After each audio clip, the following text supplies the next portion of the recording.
नमस्ते, कैसे हैं आप सब लोग। मेरा नाम है मनीषा यादव। मैं एक एस्ट्रोलॉजर, न्यूमरोलॉजिस्ट और वास्तु एक्सपर्ट। आपने अक्सर मुझे स्पेसक्राफ्ट एस्ट्रोलॉजी की वीडियोस में, उस चैनल की वीडियोस में देखा होगा। आज हम बात करेंगे वास्तुशास्त्र के बारे में। वास्तुशास्त्र को लेकर लोगों के दिमाग में बहुत अलग अलग और बहुत गलत बातें हैं कि वास्तुशास्त्र क्या है। एक्चुअली इस कॉन्सेप्ट को लेके ही मैंने लोगों को कंफ्यूज देखा है। तो मैं आज आपका ये कंफ्यूजन दूर करने के लिए आई हूँ कि वास्तुशास्त्र बेसिकली है क्या है और वास्तु का मीनिंग क्या है। अब वास्तु का जो मीनिंग है वो बहुत सिंपल है। वास्तु जो है वो दो शब्दों से मिलकर बना है, वास और तू। वास मतलब जहाँ कोई रहे या हमारे रहने की जगह, और तू यहाँ भगवान को, ईश्वर को माना गया है। तो आपका घर मतलब एक ऐसा स्थान जहाँ देव रह सके, जहाँ भगवान रह सके, उसे वास्तु कहा जाता है। अगर आपके घर का वास्तु दोष अच्छा हुआ तो आपको फाइनेंशियली ग्रोथ अच्छी होगी, आप किसी भी चीज में हाथ डालेंगे वो सक्सेसफुल 100% होगी, आपको हेल्थ इश्यूज नहीं होंगे, आपके परिवार में प्यार रहेगा, आप मेंटली शांत रहेंगे। ये सारी चीजें आपको फायदा देंगी। वहीं अगर वास्तु दोष घर के अंदर हुआ तो आपको बहुत सारी परेशानियां दे सकता है। पहला है वो आपकी हेल्थ को इफेक्ट करेगा, आपको हेल्थ रिलेटेड परेशानियां देगा, आपको फाइनेंशियली ग्रोथ आपकी रोक देगा। आप अगर कोई नया बिजनेस शुरू करेंगे या कोई भी अगर आप नया काम शुरू करेंगे तो वहां पर आपको रुकावटें फेस होंगी। आपके घर में लड़ाई झगड़े रहेंगे, अननेसेसरी के डिस्टरबेंस, अननेसेसरी के थॉट्स आपके दिमाग में आएंगे। आप अपने पास्ट के बारे में ज्यादा सोचेंगे, अपने आज और कल से ज्यादा। तो अगर वास्तु दोष हुआ तो आपको ये परेशानियां फेस करनी पड़ सकती हैं। अब है कि वास्तुशास्त्र कितने सालों से फॉलो किया जाता है। वास्तुशास्त्र कहा जाता है कि 300-400 सालों से फॉलो किया जाता है। सिर्फ हमारे राजा महाराजा ही नहीं, कहा जाता है कि राम भगवान ने जो राम सेतु बनाया था वो भी वास्तु को ध्यान में रखकर बनाया था कि वास्तु इस हिसाब का है तो उसी अकॉर्डिंग हमें वास्तु, जो राम सेतु है उसी अकॉर्डिंग हम बनाए। तो भगवान राम ने भी वास्तु शास्त्र का ध्यान रखा था। एक बहुत बड़ी स्टोरी है महाभारत। कहा जाता है कि महाभारत के पीछे, युद्ध के पीछे भी कहीं ना कहीं वास्तु दोष है। विजयनगरी की जो माया सभा है वहां पर कहा जाता है कि एक बहुत बड़ा वास्तु दोष था, इसकी वजह से महाभारत युद्ध हुआ। कहते हैं कि माया सभा के जो परिसर के जो वो बिल्डिंग है उसके बीचों बीच में एक तालाब था, और अकॉर्डिंग टू वास्तु अगर किसी परिसर में या किसी घर में या किसी भी परिसर के बीच में, बिल्डिंग के बीच में अगर जल है यानी पानी है तो वो एक बहुत बड़ा वास्तु दोष है, वो एक बहुत बड़ा वास्तु दोष क्रिएट करता है।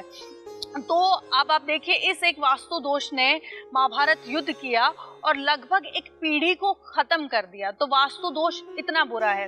वास्तु में यहाँ तक कहा जाता है कि अगर एक लाइन में 3 दरवाजे हैं तो ये भी बहुत बड़ा वास्तु दोष है, और ये जो उस घर का जो ऑनर है या उस घर का जो मुखिया हम बोलते हैं उसकी डेथ तक होने के चांसेस हैं। तो आप हमेशा ध्यान रखें कि आप कभी भी घर के जो दरवाजे हैं वो एक लेन में 3 दरवाजे नहीं होने चाहिए। तो अगला है कि एक महा उपाय, कि अगर आपके घर में वास्तु दोष है तो और हम तोड़फोड़ भी नहीं करवाना चाहते हैं, हम कुछ ज्यादा चेंजेस नहीं करवाना चाहते हैं, तो हम ऐसी सिचुएशन में क्या करें। ऐसी सिचुएशन में आप एक महा उपाय करें। आप एक तांबे का लोटा लें, उसके अंदर आप जल डालें, उसके अंदर आप थोड़ी सी राई डालें, राई जो हम खाने में इस्तेमाल करते हैं। उसके बाद आप अपने मंदिर में जाकर अपने इष्ट देव के सामने, आप अपने भगवान के सामने पंचतत्व, धूप, दीप, तिलक, नैवेद्य, कुछ मीठा उनके सामने आप चढ़ाएं, और आप उनकी पूरी प्रार्थना के साथ, अपने पूरे मन के साथ उस जो वो लोटे जिसके अंदर राई है, आप उससे उनकी आरती करें।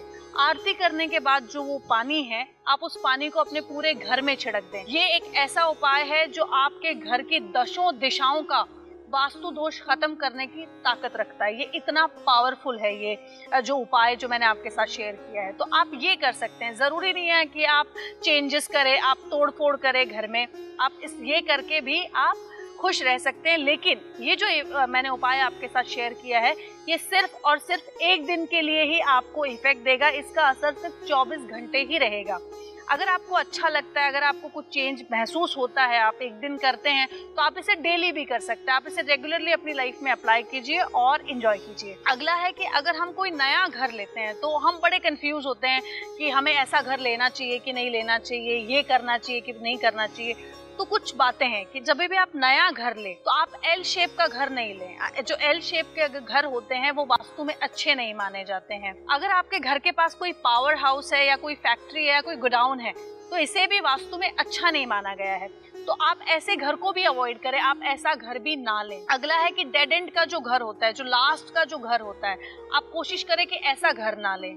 अगर आपके घर के पास में बड़े बड़ी इमारतें हैं, आपके घर से ऊंची इमारतें हैं, वो आपको उतनी सक्सेस नहीं देगा, तो आप ऐसे घर को भी अवॉइड करें, आप ऐसा घर भी ना लें।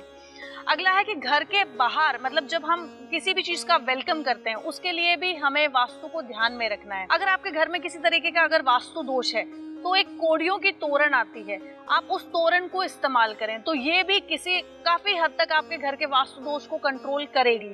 तो कोड़ियों की तोरण का आप इस्तेमाल करें। आप अगर अपने घर के बाहर गणपति की मूर्ति लगाते हैं तो आप उसकी फेसिंग बाहर की तरफ सूंड ना करके आप अंदर की तरफ सूंड रखें, क्योंकि कहा जाता है कि गणपति की जो सूंड होती है उसमें समृद्धि होती है।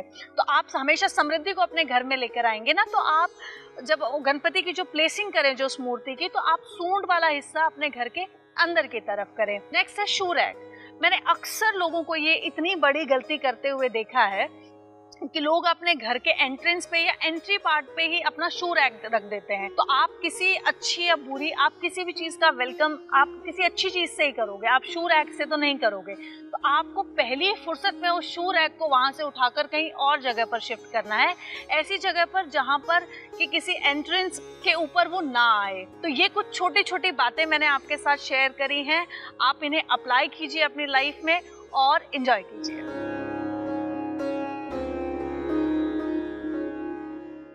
अब वेब, मोबाइल और टीवी पर उपलब्ध